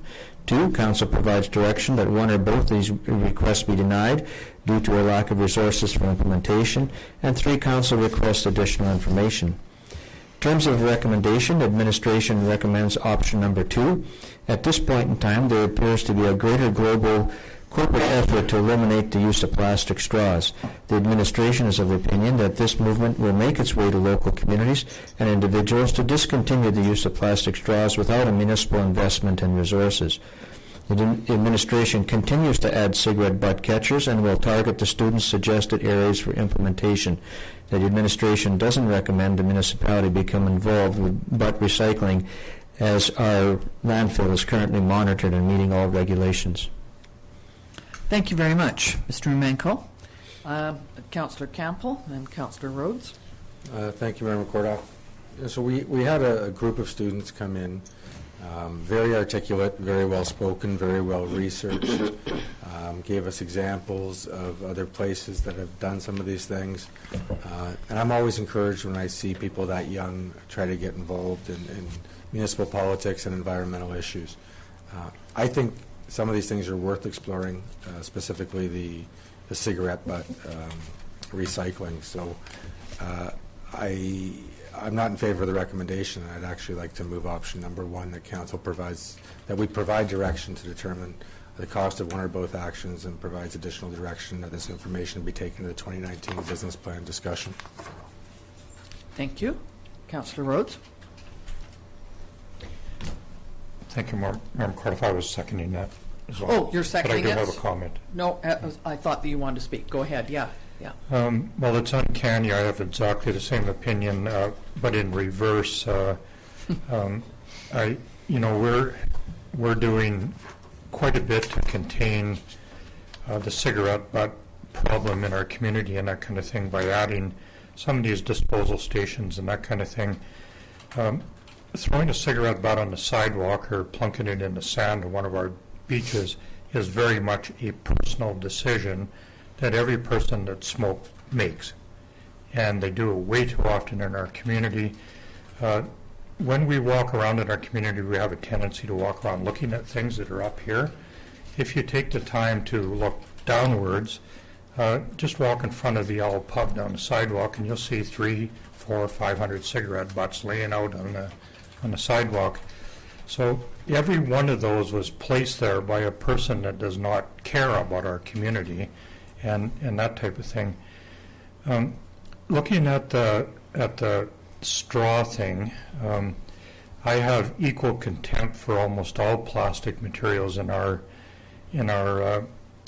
community and in our world in general. I have been ranting about plastic bags since 2008 and have been relentless in that pursuit. But straws is a start, so I wanted to make a comment, and I'm sure everybody's heard this recently. In the Pacific Ocean, there is an island of plastic floating around. The latest statistic that it is roughly the same size as the country of France. It is immense, almost out of control, and some of those plastic things that are in that mass of plastic came from our community. So I think it's important that we do our part always to do what we can to eliminate our contribution to that terrible environmental concern that we have in our world right now. So I'm very, very supportive of banning, not just waiting for corporate people to come around, because I don't trust there a lot of their decisions in this. Kudos to JoJo's for stepping up to the plate immediately and doing something about it. But as a municipality and as a level of governance, I feel that it is absolutely mandatory that we do something about this, and banning straws would be my choice in our community. Thank you. Are you suggesting getting more information regarding the straws and not the recycling? Both. You'll notice that I jumped right on the opportunity to rant about it. But yeah, I would be supportive of the motion and moving forward with that. So it's got one or both actions. I'd like to say that it's not only the straws. So since this came up at the last meeting, I've been looking in the stores, and it's interesting how you notice which things that are plastic are being used. So you just think about it in your mind. I think single-use plastic bags, that's been a bugbear of mine too, and I was in Hawaii about 5 years ago and they banned them there, and I have no idea why we still continue, but I know that the stores are being a little more careful, asking for a deposit now or money and suggesting that people use reusable bags. The other things that bother me as much as the straws are the plastic stir sticks for coffee, plastic lids, and the cutlery. And I find them to be just as ornery, and I'm just as ornery about those as I am about the straws. So my suggestion in thinking about this is that the town not just ignore this, but that we perhaps craft a letter and take it to, and I don't mind doing this, I don't want to make extra work for town staff if this is going to be a concern, but craft a letter that recommends, and I don't think we can say we're going to ban it, personally, I just don't think we can, but we could try. A&W has already taken this initiative as a corporate body to cut down on this. I think us sending a letter from the town saying, we would really appreciate you looking into this and being more considerate and phasing these out and not selling plastic straws but putting in paper ones, cutting down on other plastics. And I think that is a kind of a positive move that we could do right now, whether we put it in the 2019 business plan or not to look further. I think we could do that this month and get a letter out to businesses that have that and say thank you to the ones that are doing something about it, and suggest that others be more proactive and be more aware of what they're using. Because sometimes you don't even realize it. You know, you start and... Sorry, go ahead, Jim. Yeah, thank you, Madam Mayor. Just my I'd kind of like to I have split one. this motion. I think we're doing our part with the butts. We're talking to the students. We've added more disposals, and they've identified where they could see them. So I think that's a big plus, and that is supporting our students. But back to CJ's suggestion, I would wholly support that motion to ban plastic straws. It has been done in some other communities up the valley, so it is possible to do. So I'd be looking at how we could do that. Carol? I would like to, thanks Mayor McCordoff, just concur what our mayor has just said. And I've just been to the Maritimes, and the country of New Brunswick has banned plastic bags. But they gave the entire country 1 year notice to completely change their corporate supply sources, so they could eliminate the plastic bags, the plastic forks, the stir sticks, any form of plastic whatsoever. And they actually had the opportunity to then come up with their own plan. Because I think to ban something from our local business community without really going through a nice form of notification, I think is really necessary. So I support the motion. However, I would like plastic bags incorporated in that motion. I'd just like to remind everybody that my motion was not to ban straws or to recycle cigarette butts. My motion says, Council provides direction to determine the cost of one or both actions and provides additional direction that this information be taken to the 2019 business plan discussion. Absolutely, and we do get that. I just think we need to do something more before we do that. That's I'm right. not I arguing agree. with that. That's right. Not at all. I think we need to do something now. Exactly, and I'm in agreement with you. So, first of all, we have the motion on the floor. So, should we vote on that? All in favor of the motion, option 1? Against? No? All right. Can I make a motion? Am I allowed to? Sure. Okay. I'd like to make a motion that we draft a letter supporting the students' initiatives to be more aware of the use of not only cigarette butts and putting them in the right spot, but any kinds of plastic. And we do it in kind of a nice way and take it around or send it to the businesses and say, would you please consider this? And we appreciate the fact that some businesses have already taken this step and decided that that they should ban straws, and we hope that they all will eventually. Can I make that motion? I would like to Can you shorten it? Can you run that by me again? Brianne's got it all figured out. I just think, let's put it this way, a letter of support of the students and asking people to try and rid of straws, plastic straws, and plastic implementations. And I don't think we wait till the 2019 business plan. I think we want to give do them it some now. type of notification. Well, I'm not even Change sure your we can policy. say that. We can just encourage. That, to me, that's Yeah. the first step.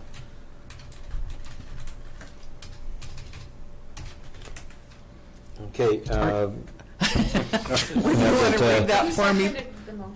Carol, did you? Yes, I did. Yes, thank you. Might be a good idea to hear it first. Yes, thank you. That council direct administration to draft a letter of support in support of the students from the Osoyoos Secondary School to distribute to the businesses and the community to consider eliminating plastic straws. And any stir sticks and cutlery. One-time-use plastic items. One single-use plastic bags. Did you put those in? Grocery stores already, you gotta buy them now if you want them. And any other single-use Yes, plastic plastic items. Yeah, Yep. single-use plastic items. Well done, that's perfect. Okay, so it's been moved and seconded. All in favor? I agree. And thank you. Okay, Okay. we're okay with this one then? Right, you need a cigarette? So just to give the heads up, Mayor, we do have the public hearing set for 4 o'clock, so I know. whatever business we can get through. We'll be quick. We only have a couple of things. Could we, if we don't finish it, we will stop and recess. Okay. The next item that we have here is the UBCM Ministerial. I'll read fast. Okay.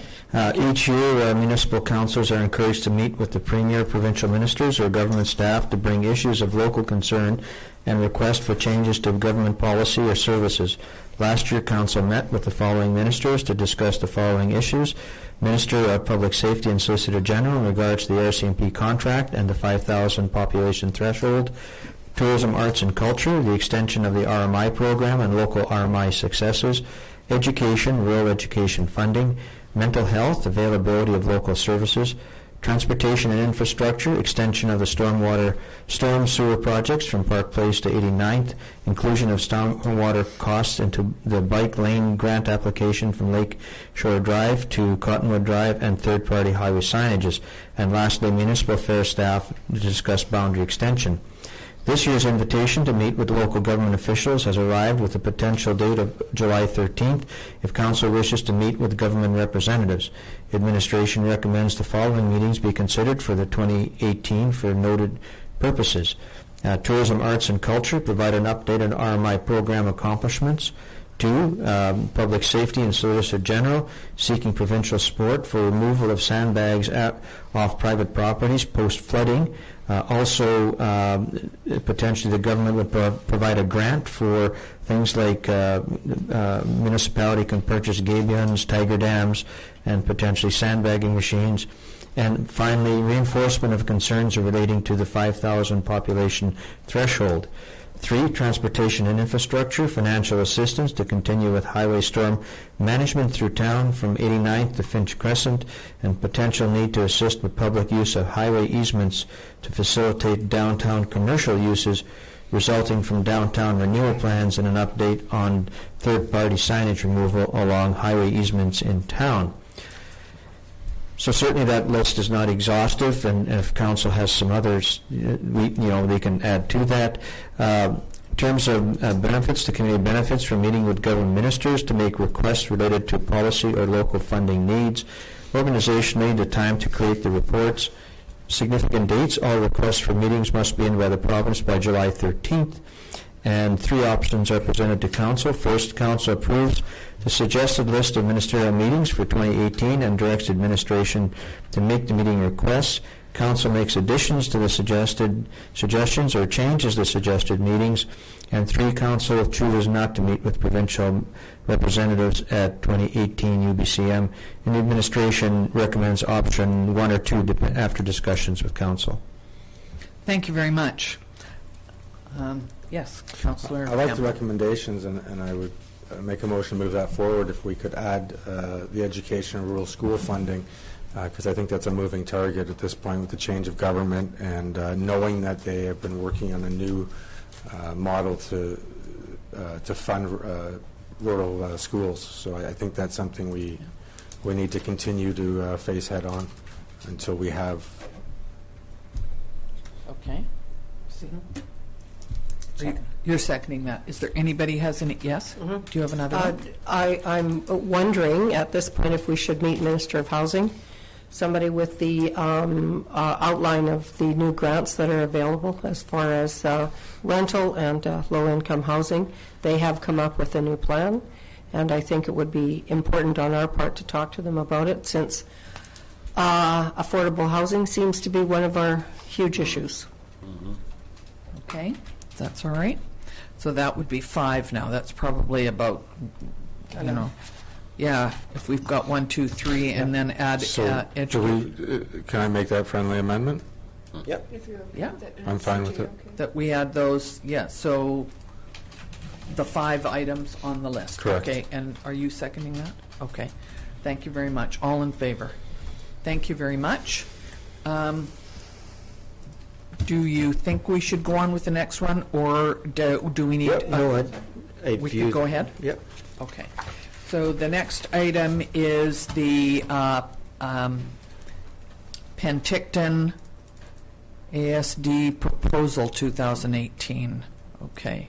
So that's Mr. Emenko. Okay, the City of Penticton has been making efforts to increase the quality of air surface out of the Penticton Airport.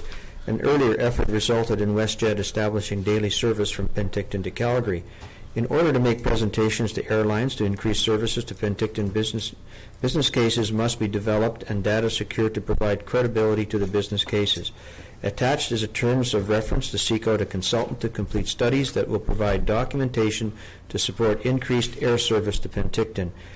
The specific purpose of the study are summarized on the attached letter and on page 4 of the terms of reference. The City of Penticton is seeking Osoyoos Council financial support towards the cost of the study. The total needed is $30,400, with $10,000 being provided by the City of Penticton and $4,000 committed from the Regional District. The communities of Princeton, Karameas, Summerline, and Oliver are also being approached for funding. I have asked Destination Osoyoos to provide some funding for the project. However, I was notified that they didn't have any funds available. DOC's value added and has provided a letter of support for the project. In terms of implications, the community's residents and the tourism industry are well served out of the Penticton Airport, and any additional services will enhance the community. In terms of budget, the funds are available in the community development budget, which currently has a balance of $10,000. Significant dates, Penticton is attempting to raise the needed funds by July 13th. In terms of options, 3 options provided. Council passes a resolution to provide an identified amount of funding for the Penticton Air Service Study. 2, Council denies the request for funding for the study. And 3, Council requests additional information. The administration recommends option number 1 in the amount of $4,000. Improved air service will be of benefit to the Osoyoos community and business sector. The amount matches the Regional District and contributes approximately 25% of the remaining amount. Thank you very much. Councillor Campbell? Yeah, I'm always curious, as I was with the transit ask a little while back, how they decide on what proportion of the cost people are paying. I mean, you've got a population of 33 or 34,000 in Penticton and 5,000 in Osoyoos, and we're paying.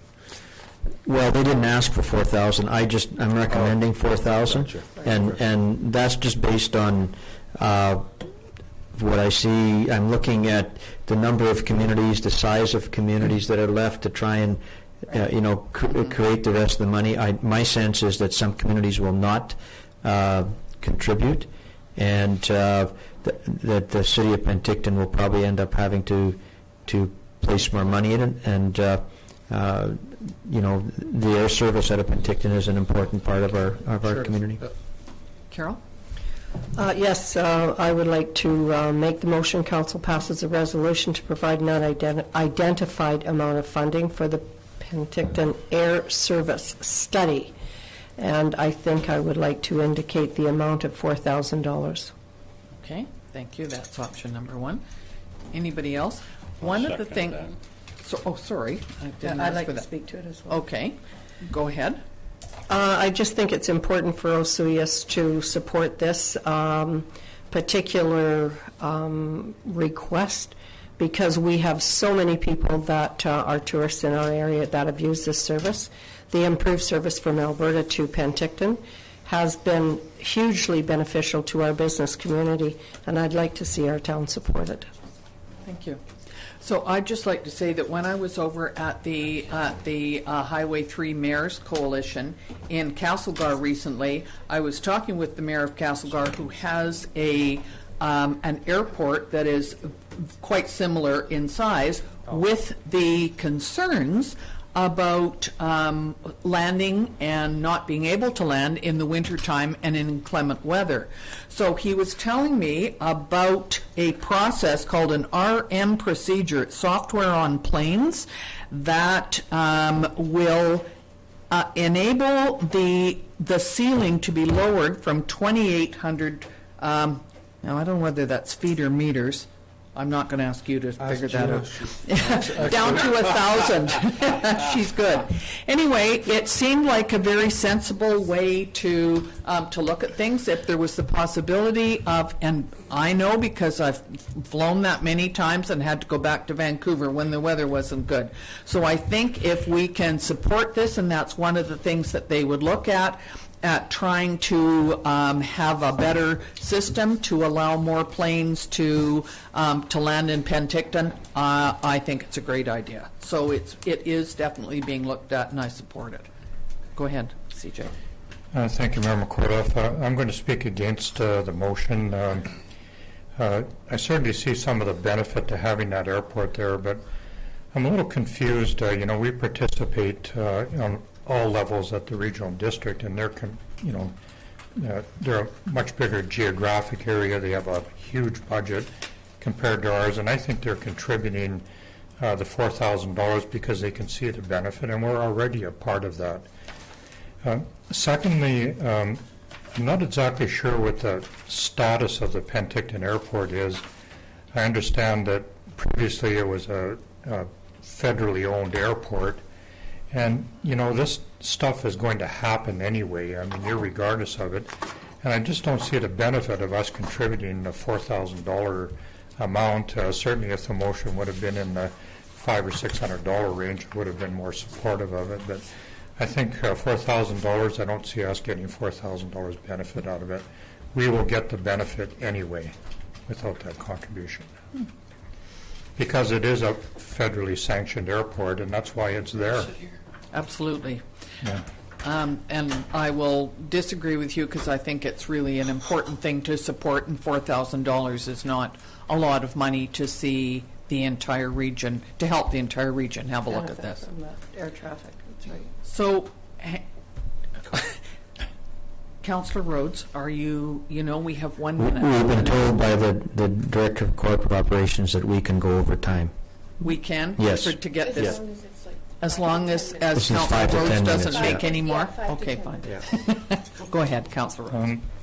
Because it's a regional airport and supported by our federal government, it's there for that reason already. It's there for our benefit. It's established. It's run for our benefit for every resident in the town of Osoyoos, and I just don't see the benefit of contributing money to a study that is not going to do anything because we're already have entitlement for those benefits from that airport anyway.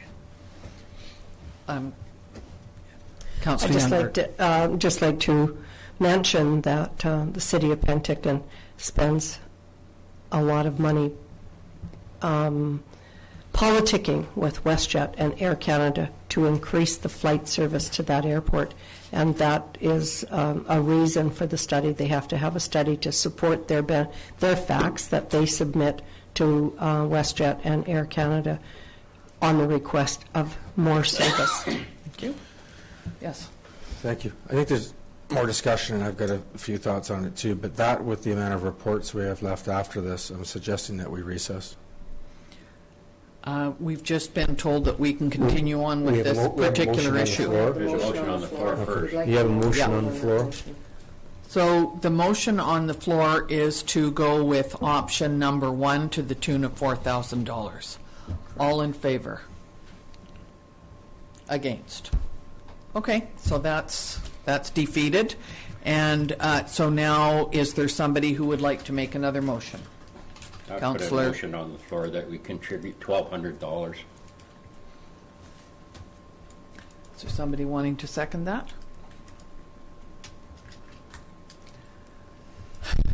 Okay. I'll second it so we can vote on it. Anybody want to talk? Nobody's willing to second it. I can imagine where the vote's going to go. Got a seconder. Yeah, I seconded it. So all in favor of the motion to support it for $1,200? I'll vote in favor because I want them to have some money. So 4,000 is Against. down, so. Okay, so now what do we do? That's it. No, you can recess and continue. Okay, can we recess now and Let's do that, and then we can have some And further discussion I without will- being rushed. am I allowed to bring it up again at the next? No, you can, you know, you can just recessing and Continue it on after. continue it afterwards, yes. Thank you. Could we have a motion to recess this meeting? So moved. Thank you. King and Campbell, all in favor. Thank you very much. We will recess this meeting and we'll give 2 minutes.